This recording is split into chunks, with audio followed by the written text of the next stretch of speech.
Hello everyone, welcome to our YouTube channel chemistry academy. Myself Jitendra. अपना chapter चल रहा था हैलोजन डेरिवेटिव और हैलोजन डेरिवेटिव में अपना टॉपिक चल रहा था अपने पास में chemical property of alkyl halide. ठीक है, और chemical property of alkyl halide में हम एक रिएक्शन कंप्लीट कर चुके हैं, न्यूक्लियोफिलिक सब्स्टिट्यूशन रिएक्शन, जिसमें हमने SN1 और SN2 रिएक्शन को रीड किया था। और लास्ट क्लास में हमने SN1 SN2 के एग्जाम्पल की बात की थी, इसकी स्टीरियोकेमिस्ट्री हम पढ़ चुके हैं। ठीक है, आज हम बात करेंगे इसकी सेकंड केमिकल प्रॉपर्टी यानी कि second chemical reaction elimination reaction.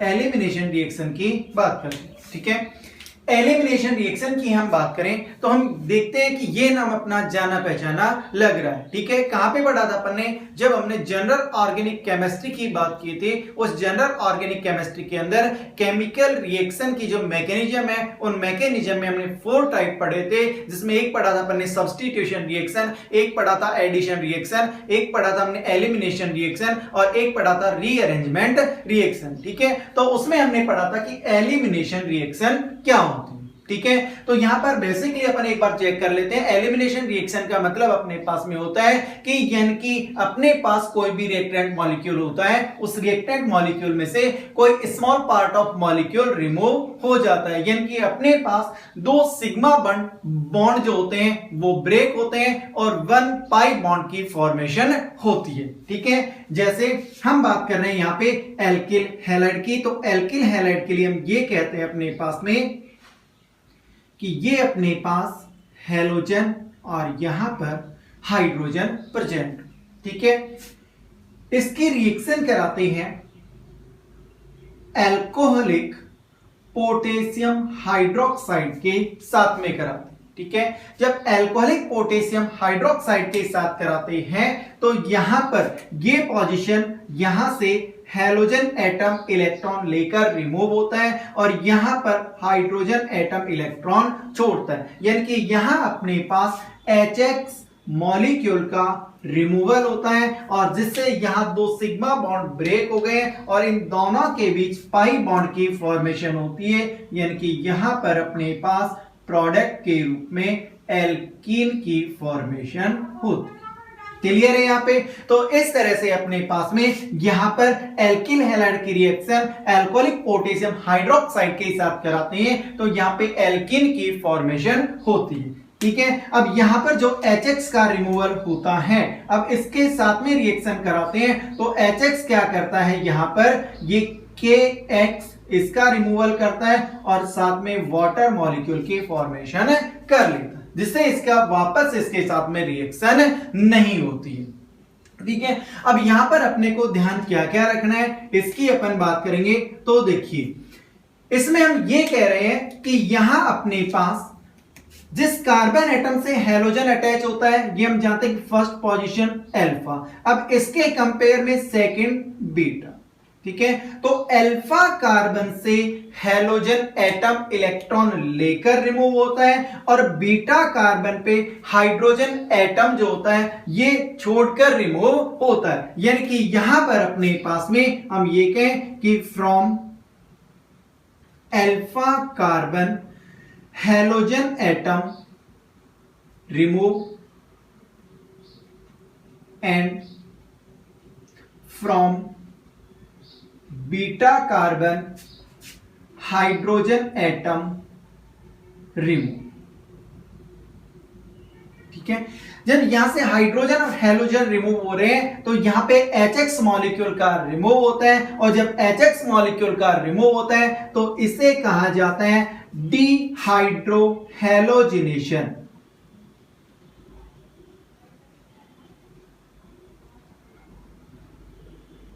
इसे कहते हैं डिहाइड्रो हैलोजिनेशन रिएक्शन भी कहा जाता है। क्लियर है? इसी रिएक्शन का एक नेम और होता है अपने पास में, इसे कहते हैं बीटा एलिमिनेशन रिएक्शन। ये ठीक है।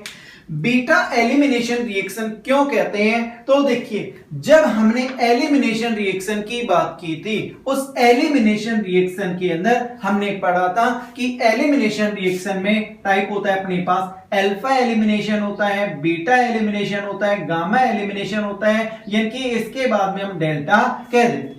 ठीक है, तो यहां पे देखिए अपने पास अल्फा एलिमिनेशन का मतलब क्या था अपने पास में कि जो रिमूविंग एटम होते हैं, ये रिमूविंग एटम 1 कार्बन एटम से रिमूव हो, यानी कि एक ही एटम से रिमूव होते हैं। बीटा का मतलब होता है अपने पास में 2 नियरेस्ट कार्बन एटम से रिमूव होते हैं। ठीक है, इसकी बात की थी। गामा का मतलब 1 और 3 पोजीशन होंगे तो 2 ही, लेकिन अपने पास में क्या है, डिफरेंट डिफरेंट होंगे, यानी कि 1 3 पोजीशन कह दें और डेल्टा का मतलब 1 4 कह दें तो मोर देन 1। बेसिकली अपने काम में ये आता है कि बीटा एलिमिनेशन क्या होती है, जिसकी हम मोर डेट अपने पास में जनरल ऑर्गेनिक केमिस्ट्री में जो केमिकल रिएक्शन की मैकेनिज्म होती है वहां पे पढ़ा था। तो यहां पे देखिए अपने पास में 2 कार्बन एटम से, एक से हैलोजन और दूसरे से हाइड्रोजन का रिमूवल होता है, यानी कि 2 नियरेस्ट कार्बन एटम से अपने पास कोई मॉलिक्यूल रिमूव हो जाता है, इसलिए इसे बीटा एलिमिनेशन रिएक्शन भी कहा जाता है। ठीक है, इसके बाद इसमें हम बात करते हैं इसकी reactivity of alkyl halide. Reactivity of alkyl halide इसके लिए क्या होगी अपने पास में, तो इसके लिए हम ये कहते हैं कि यहां पर अपने पास जब हैलोजन एटम जो होता है वो सेम होता है और एल्किल ग्रुप डिफरेंट डिफरेंट हो, उस कंडीशन में अपने पास में यहां पर सबसे पहले हैलोजन एटम का रिमूवल हुआ, जिससे यहां अपने पास कार्ब कैटायन की फॉर्मेशन होती है, यानी कि यहां पर एज ए इंटरमीडिएट के रूप में कार्ब कैटायन की फॉर्मेशन होगी। और जब carbocation as a intermediate बनता है तो किसी केमिकल रिएक्शन में हम ये जानते हैं कि इंटरमीडिएट जितना स्टेबल होता है, प्रोडक्ट भी उतना ही स्टेबल होता है। ठीक है, तो यहां पर जब हम बात करते हैं कार्ब कैटायन की तो ये जानते हैं कि tertiary carb cation more stable होता है, फिर सेकेंडरी कार्ब कैटायन होता है, इसके बाद प्राइमरी कार्ब कैटायन की स्टेबिलिटी होती है। ठीक है, अब tertiary carb cation more stable होता है, यानी कि यहां पर टर्सरी कार्ब कैटायन की फॉर्मेशन किससे होगी, तो हम ये कहेंगे टर्सरी एल्किल हैलाइड से टर्सरी कार्ब कैटायन की फॉर्मेशन होगी। तो यहां पर हम ये कहें कि रिएक्टिविटी का ऑर्डर क्या होगा अपने पास में, सबसे ज्यादा होगा अपने पास में टर्सरी एल्किल हैलाइड। ठीक है, इसके बाद सेकेंडरी एल्किल हैलाइड और फिर प्राइमरी एल्किल हैलाइड। ये इसकी रिएक्टिविटी का ऑर्डर होता है, ध्यान रखना है अपने को। ठीक है, तो ये अपने पास में एलिमिनेशन रिएक्शन क्या होती है और किसकी फॉर्मेशन होती है, इसे डिहाइड्रोहैलोजिनेशन रिएक्शन क्यों कहा जाता है, इसे बीटा एलिमिनेशन रिएक्शन क्यों कहा जाता है, ये अपने पास में क्लियर हो गया। ठीक है, अब यहां पर अपन एक केस की बात करते हैं अपने पास में कि यदि यहां अपने पास में more than 1 type of alkene की फॉर्मेशन हो, यानी कि हम ये कह दें कि यहां बीटा हाइड्रोजन जो होते हैं ये मोर देन 1 टाइप के प्रेजेंट होते हैं, तो उस कंडीशन में कौन सा प्रोडक्ट मोर स्टेबल बनता है, इसकी हम बात करते हैं। तो यहां पर अपने पास चेक करते हैं, देखिए एक एग्जांपल लेते हैं। एग्जाम्पल के रूप में अपने पास में है, अपने पास है CH3 CH2 CH Cl CH3। ठीक है, रिएक्शन वही अपने पास एल्कोहलिक पोटेशियम हाइड्रोक्साइड के साथ में कराते हैं। तो देखिए यहां पर हैलोजन एटम इलेक्ट्रॉन लेकर जाएगा, क्लियर है। अब यहां पर इसके कंपेयर में ये अल्फा पोजीशन और इसके कंपेयर में सेकंड पोजीशन बीटा, अब इधर जाते हैं तो ये भी बीटा अपने पास। ठीक है, अब ऐसे कंडीशन में अपने पास में 2 एल्कीन बनने की पॉसिबिलिटी होगी, कौन कौन सी, देखिए यदि मैं इधर से बीटा हाइड्रोजन लेता हूं, यानी कि रिमूवल तो HX का होना है। ठीक है, तो देखिए यहां अपने पास एक तो प्रोडक्ट बनने की पॉसिबिलिटी है, ये बनेगा अपने पास में 1 ब्यूटीन। ठीक है। और सेकेंड प्रोडक्ट हम ये कहें कि इधर जो बीटा हाइड्रोजन है ये रिमूव हो, तो ये बनता है अपने पास में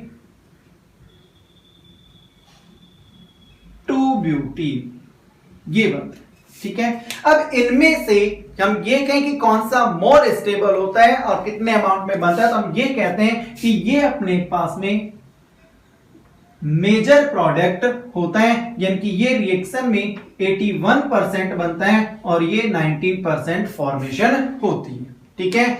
क्यों बनता है, हम ये कहते हैं कि मोर स्टेबल प्रोडक्ट है। क्यों है मोर स्टेबल, तो हमने पढ़ा था एल्किन की स्टेबिलिटी और ज्ञात कीजिए हमने एक इफेक्ट पढ़ा था hyper conjugation effect. Hyper conjugation effect में हम ये कह रहे थे कि number of resonating structure increase होती है तो अपने पास में स्टेबिलिटी इंक्रीज होती है, और नंबर ऑफ रेजोनेटिंग स्ट्रक्चर किस पे डिपेंड कर रही थी अपने पास में कि नंबर ऑफ अल्फा हाइड्रोजन, जिसके पास जितनी ज्यादा अल्फा हाइड्रोजन प्रेजेंट होंगे उसकी उतनी ही अधिक रेजोनेटिंग स्ट्रक्चर होंगी, और उसकी जितनी अधिक रेजोनेटिंग स्ट्रक्चर होंगी उसकी स्टेबिलिटी उतनी ही ज्यादा होगी। तो यहां पर अपन ये कहते हैं कि इसके पास में 6 अल्फा हाइड्रोजन प्रेजेंट होते हैं, और यहां पर इसके पास में ये अल्फा और ये बीटा, हम बात करते हैं अल्फा हाइड्रोजन की, तो यहां पे 2 अल्फा हाइड्रोजन, यानी कि यहां अपने पास में इसकी मोर रेजोनेटिंग स्ट्रक्चर बनेंगे, यानी कि ये अपने पास में मोर स्टेबल प्रोडक्ट होगा, और जो प्रोडक्ट मोर स्टेबल होता है वही अपने पास में मेजर अमाउंट के अंदर बन रहा है। यहां पे क्लियर है। अब देखिए यहां पर एक रूल पढ़ते हैं, सेट-जेफ रूल, ठीक है। सेट-जेफ रूल क्या है, वो इसी रिएक्शन से रिलेटेड है, अपने को नहीं पता था तो भी हम ये कह रहे थे कि यही एल्कीन अपने पास में मेजर प्रोडक्ट के रूप में बनती है। अब सेट-जेफ रूल क्या कहता है अपने पास में कि in any reaction more than one type of alkene is formed, then which alkene is major product, then in which more alkyl group attached with double bonded carbon atom. इसका मतलब अपने पास में है कि यदि अपने पास किसी केमिकल रिएक्शन के अंदर एक से ज्यादा एल्कीन बनने की पॉसिबिलिटी होती है तो वो एल्कीन मोर स्टेबल होती है, मेजर अमाउंट में बनती है, जिसमें डबल बॉन्डेड कार्बन से अटैच्ड एल्किल ग्रुप जो होते हैं इनके नंबर सबसे ज्यादा होते हैं। तो देखिए यहां पर डबल बॉन्डेड कार्बन से 2 एल्किल ग्रुप अटैच है, जबकि यहां डबल बॉन्डेड कार्बन से 1 एल्किल ग्रुप अटैच होता है, ठीक है। इसलिए ये अपने पास मेजर अमाउंट में बनता है। क्लियर है। तो देखिए सेट-जेफ नहीं पता था तब भी हमने यही प्रोडक्ट बताया कि ये प्रोडक्ट मोर स्टेबल होगा। यदि अपने पास सेट-जेफ पता है तब भी हम यही कह रहे हैं। तो सेट-जेफ ने किया क्या है, सेट-जेफ ने कुछ नहीं किया, अपने दिमाग पे एक एक्स्ट्रा लोड डाल दिया कि हाँ भाई सेट-जेफ रूल को भी याद कीजिए, एज ए ट्रिक के रूप में अपने पास में दे दिया। क्लियर है। तो ये अपने पास में होती है एलिमिनेशन रिएक्शन। क्लियर। अब देखिए हमने 2 टाइप की रिएक्शन पढ़ ली एल्किल हैलाइड की, एक पढ़ी है अपने पास में न्यूक्लियोफिलिक सब्स्टिट्यूशन रिएक्शन और एक पढ़ी है एलिमिनेशन रिएक्शन। कई बार इन दोनों को मिक्स करके क्वेश्चन पूछ लेता है। क्वेश्चन का टाइप होता है अपने पास में कंप्लीट द फॉलोइंग रिएक्शन, ठीक है। कंप्लीट द फॉलोइंग रिएक्शन के अंदर अपने पास में क्वेश्चन देगा, ये कहेगा कि आपके पास CH3 CH2 Cl aqueous potassium hydroxide compound A, CH3 CH2 Cl alcoholic potassium hydroxide compound B। Clear है। तो यहां पर अपने पास में किस तरह के प्रोडक्ट की फॉर्मेशन होगी, तो देखिए यहां पे एक्वस पोटेशियम हाइड्रोक्साइड और यहां पे एल्कोहलिक पोटेशियम हाइड्रोक्साइड है, ठीक है।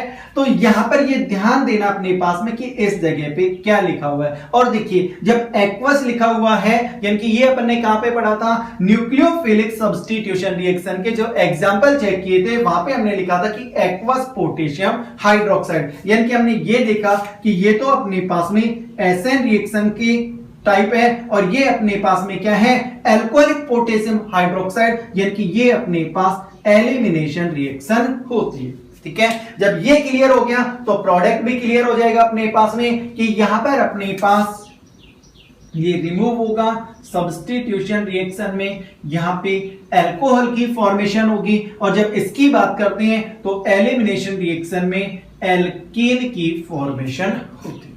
ठीक है, तो इस तरह से अपने पास में क्वेश्चन पूछा जा सकता है। तो ध्यान रखना कि पोटेशियम हाइड्रोक्साइड से पहले लिखा क्या है, यदि एक्वस है तो सब्स्टिट्यूशन रिएक्शन, और यदि अल्कोहलिक है अपने पास में तो एलिमिनेशन रिएक्शन होगी। ठीक है, इसके बाद इसके next chemical property, chemical reaction की बात करते हैं। नेक्स्ट रिएक्शन है थर्ड टाइप इसका,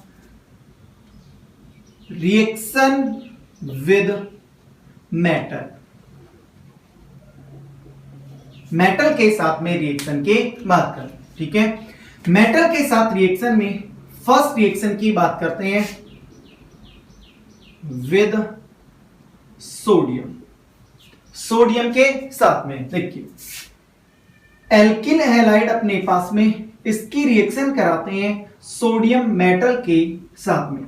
ये रिएक्शन होती है ड्राई ईथर की प्रेजेंस में, और ड्राई ईथर की प्रेजेंस में यहां पर ये कन्वर्ट होता है अपने पास एल्केन में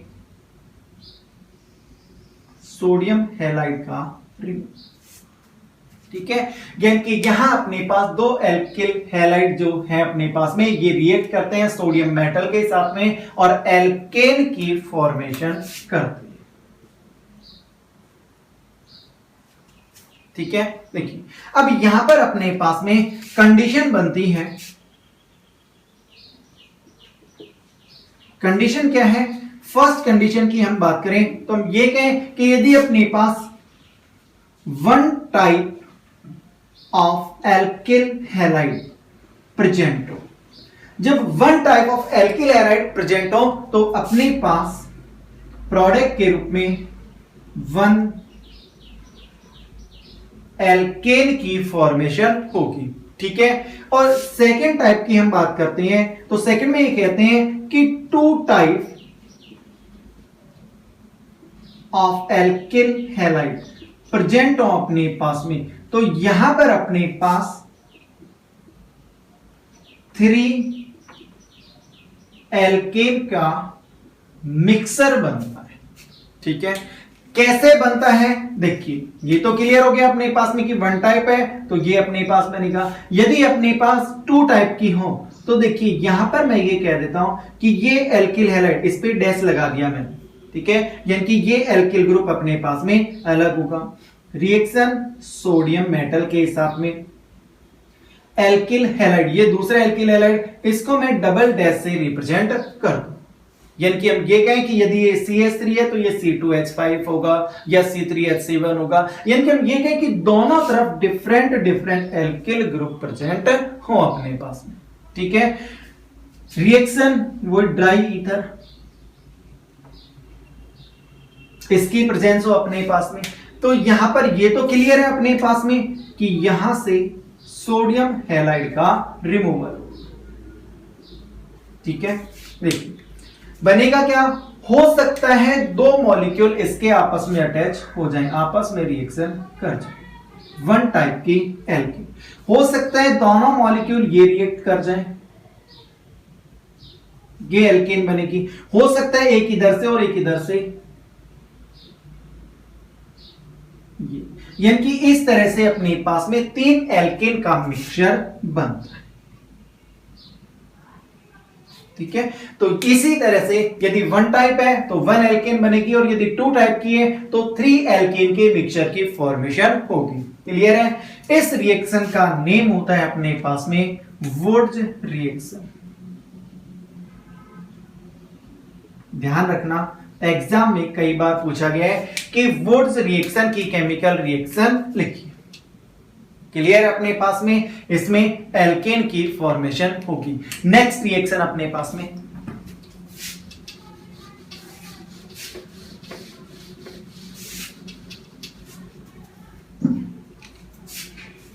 रिएक्शन विद मैग्नीशियम मेटल के साथ। ठीक है, देखो एल्किल हैलाइड रिएक्शन मैग्नीशियम के साथ में ड्राई ईथर की प्रेजेंस में कराते हैं।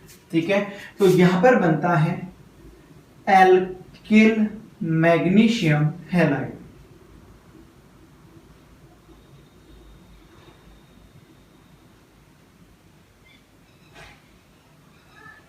एल्किल मैग्नीशियम हैलाइड की फॉर्मेशन होती है और इस एल्किल मैग्नीशियम हैलाइड को ग्रिग्नार्ड रिएजेंट कहा जाता है। ध्यान रखना बहुत काम का है अपने पास में ग्रिग्नार्ड रिएजेंट, कई केमिकल रिएक्शन पढ़ेंगे अपन ग्रिग्नार्ड रिएजेंट की। ठीक है, तो ग्रिग्नार्ड रिएजेंट क्या होता है अपने पास, एल्किल मैग्नीशियम हैलाइड फॉर्मेशन कैसे होते हैं कि एल्किल हैलाइड की रिएक्शन जब मैग्नीशियम के साथ में ड्राई ईथर की प्रेजेंस में कराई जाती है तो एल्किल मैग्नीशियम हैलाइड यानी कि ग्रिग्नार्ड रिएजेंट की फॉर्मेशन होती है। ठीक है, अब ग्रिग्नार्ड रिएजेंट का ऑपरेशन करेंगे अपन। देखिए ग्रिग्नार्ड रिएजेंट अपने पास में ये, ठीक है, अब यहां पर अपन ये कहते हैं कि ये जो बॉन्ड होता है अपने पास में, ये बॉन्ड होता है कोवेलेंट बॉन्ड होता है, जबकि ये बॉन्ड अपने पास में होता है आयनिक बॉन्ड होता है। ठीक है, लेकिन यहां पर अपने पास कोवेलेंट और आयनिक है। अब ये अपन ये बात करते हैं कि इनकी इलेक्ट्रोनेगेटिविटी में, इसकी इलेक्ट्रोनेगेटिविटी होती है 1.2 होती है, इसकी इलेक्ट्रोनेगेटिविटी होती है 2.5 होती है और इसकी इलेक्ट्रोनेगेटिविटी मोर देन 2.5 होती है। ठीक है, इसलिए ये आयनिक हो गया, ये अपने पास में कोवेलेंट बॉन्ड होता है। इसको रिप्रेजेंट कैसे करते हैं, तो इसको रिप्रेजेंट किया जाता है अपने पास में आर के ऊपर पार्शियली नेगेटिव, इसके ऊपर पॉजिटिव और ये नेगेटिव होता है। ठीक है, ध्यान रखना अपने पास में जो alkyl magnesium halide Grignard reagent है, अब यहां पर इलेक्ट्रोनेगेटिविटी का डिफरेंस यानी कि बहुत ज्यादा भी नहीं है तो बहुत कम भी नहीं होता है, इसलिए यहां पर ये इलेक्ट्रॉन लेकर रिमूव होता है, यानी कि ये कार्ब एनायन के रूप में रिमूव होता है। और जब कार्ब एनायन के रूप में रिमूव होता है तो हम ये कह देते हैं कि अपने पास जो ग्रिग्नार्ड रिएजेंट होता है ये अपने पास कार्ब एनायन का एक सोर्स होता है और सोर्स सबसे बेटर सोर्स होता है। यानी कि यदि ग्रिग्नार्ड रिएजेंट जो होता है इसको जैसे ही कोई एक्टिव प्रोटॉन मिल जाता है अपने पास में, या हम ये कहते हैं कि कोई प्रोटॉन कंटेनिंग कंपाउंड मिल जाता है, तो ये उस प्रोटॉन कंटेनिंग कंपाउंड से प्रोटॉन एक्सेप्ट करता है और फास्टली रिएक्ट करके एल्केन में कन्वर्ट हो जाता है। जैसे हम ये कहें कि अपने पास ये ग्रिग्नार्ड रिएजेंट है और यदि वाटर मॉलिक्यूल, यदि स्मॉल अमाउंट के अंदर भी वाटर मॉलिक्यूल प्रेजेंट है तो ये इससे प्रोटॉन एक्सेप्ट करता है और ये अपने पास हाइड्रोकार्बन यानी कि एल्केन में कन्वर्ट हो जाता है। ठीक है, यानी कि ये एल्केन बनेगी।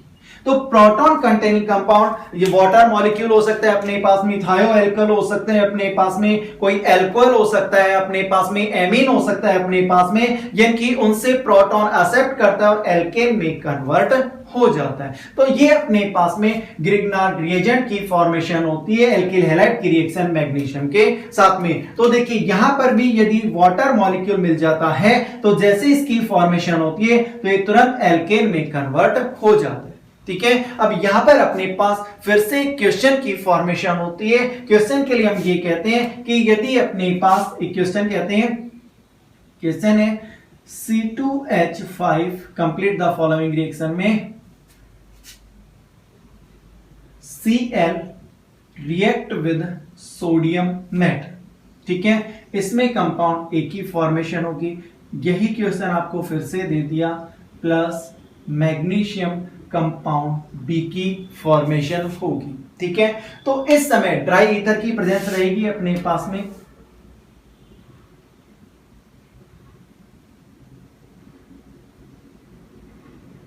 ठीक, अब यहां पर ये तो अपन जानते हैं कि ये अपने पास में वुड्स रिएक्शन है और यहां पर ग्रिग्नार्ड रिएजेंट की फॉर्मेशन होती है। तो ये बन गया C2H5 MgCl और ये बनेगा C2H5 ये बनेगा। ठीक है, अब देखिए क्वेश्चन एक तो ये मिलेगा, एक कह देगा अपने पास में कि अपने पास C2H5Cl यानी कि एथिल क्लोराइड दिया हुआ है। इस एथिल क्लोराइड की हेल्प से आपको ब्यूटेन की फॉर्मेशन करनी है और प्रोपेन की फॉर्मेशन एथेन की फॉर्मेशन करनी है। ठीक है, अब ब्यूटेन की फॉर्मेशन और एथेन की फॉर्मेशन करनी इसी से है। तो देखिए यहां पर हम ये कहते हैं कि इस रिएक्शन के अंदर जो एल्किल ग्रुप होते हैं, दो एल्किल ग्रुप आपस में अटैच होते हैं, यानी कि यहां पर एल्किल हैलाइड में जितने कार्बन प्रेजेंट होते हैं उससे डबल कार्बन एटम यहां पर प्रोडक्ट में प्रेजेंट होते हैं, यानी कि डबल कार्बन कंटेनिंग प्रोडक्ट की एल्केन बनती है। ठीक है, जबकि यहां पर हम ये कहते हैं कि यहां पे डबल नहीं होता है, अपने पास पहले ये ग्रिग्नार्ड रिएजेंट में कन्वर्ट होता है और जैसे ग्रिग्नार्ड रिएजेंट में कन्वर्ट हो गया इसके वाटर के साथ में रिएक्शन करा देते हैं तो ये C2H6 में कन्वर्ट हो जाता है। ठीक है, यानी कि यहां अपने पास जितने कार्बन होते हैं उतने ही कार्बन की एल्केन बनती है। तो ध्यान रखना कि यदि इस तरह से आपसे एल्केन की फॉर्मेशन कराता है तो अपने पास में ग्रिग्नार्ड रिएजेंट के थ्रू अपने पास में सेम कार्बन की एल्केन बनती है, जबकि यहां पर डबल कार्बन की एल्केन की फॉर्मेशन होती है। क्लियर है? इसके बाद हम नेक्स्ट रिएक्शन की बात करते हैं। नेक्स्ट रिएक्शन है इसी में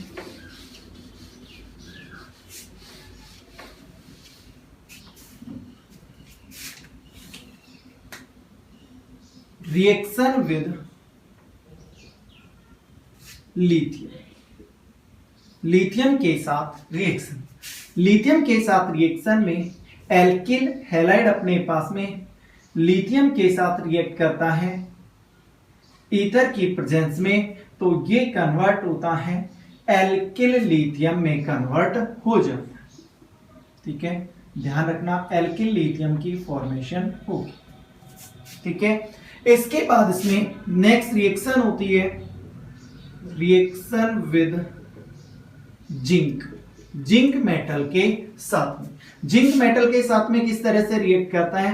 एल्किल हैलाइड की रिएक्शन जिंक के साथ में कराई जाती है, तो यहां पर यह कन्वर्ट होता है अपने पास में डाई एल्किल जिंक में। यह कन्वर्ट होगा अपने पास डाई एल्किल जिंक में कन्वर्ट होता है और इस डाई एल्किल जिंक को कहा जाता है फ्रैंकलैंड रिएजेंट। ठीक है, तो ये क्वेश्चन आपसे जनरली पूछा जा सकता है कि फ्रैंकलैंड रिएजेंट क्या होता है अपने पास में। तो हम ये कहें कि एल्किल हैलाइड की रिएक्शन जिंक के साथ में कराते हैं तो फ्रैंकलैंड रिएजेंट की फॉर्मेशन होती है। ठीक है, इसी तरह रिएक्शन विद मेटल में नेक्स्ट रिएक्शन है reaction with lead sodium alloys. इसके साथ में तो देखिए यहां अपने पास एल्किल हैलाइड इसकी reaction lead sodium alloy metal से कराते हैं तो ये कन्वर्ट होता है अपने पास में टेट्रा एल्किल लेड में। ये कन्वर्ट होगा अपने पास टेट्रा एल्किल लेड में कन्वर्ट हो जाता। ठीक है, जिसे कहते हैं TeL टेट्रा एल्किल लेड में कन्वर्ट TeL।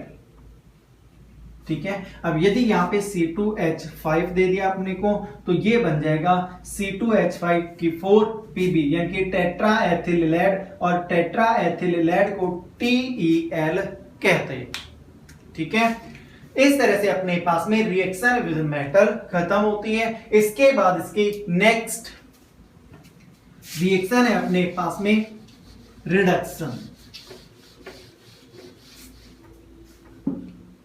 फोर्थ है इसका